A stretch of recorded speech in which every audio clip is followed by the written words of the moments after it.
కేటీఆర్ అనేవాడు కాంగ్రెస్ గురించి ఆలోచన చేస్తలేడు. హరీష్ అనేవాడు వెనకాల తవ్వుతున్నాడు.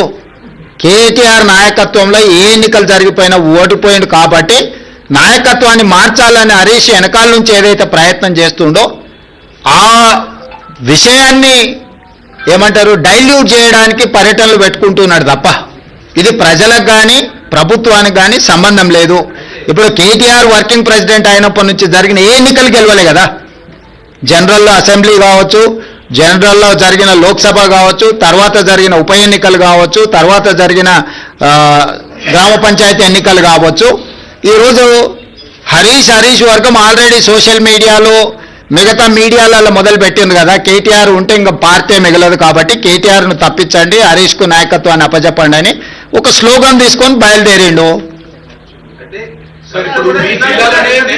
జిల్లా జరుగుతుంది, మీరు హైదరాబాద్ పరిష్కారం తీసుకొచ్చారు.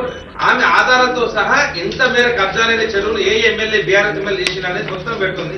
దానిపైన మీరేమన్నా రివ్యూ చేస్తున్నారా? అట్లకి అన్నిటి మీద చేస్తాం. ఇప్పుడు నువ్వు చెప్పింది రివ్యూ చేస్తాం, వాళ్ళు చెప్పింది రివ్యూ చేస్తాం. రీసెంట్ గా కేఏ పాల్ గారు కూడా కొన్ని అంశాలు లేవనెత్తిండు, వాటిని కూడా రివ్యూ చేస్తున్నాం.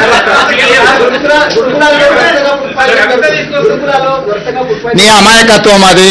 మీరు లేనిది ఊహించుకొని కాయించుకొని గత 10 ఏళ్లలో జరిగినవి తీసుకొని ఇప్పుడు జరుగుతున్న వాటిని తీసుకొని ఎన్ని గురుకులాలు ఉన్నాయి, ఎక్కడేం జరిగింది అనేది లెక్క లేకుండా బాధ్యత లేకుండా ప్రశ్నలు అడగకండి. అట్లాంటి పరిస్థితి రాదు. ఎక్కడైనా ఏదైనా జరిగితే తక్షణమే చర్యలు తీసుకుంటున్నా. అందుకే ప్రభాకర్ క్లియర్గా నేను పర్సంటేజ్తో సహా గ్రామ పంచాయతీలతో సహా ఈరోజు 94 శాసనసభ నియోజకవర్గాలలో ప్రతి నియోజకవర్గంలో ఏ పార్టీ ఎన్ని గెలిచిందో నేను అధికారికంగా ఒక నోటు విడుదల చేస్తున్నా.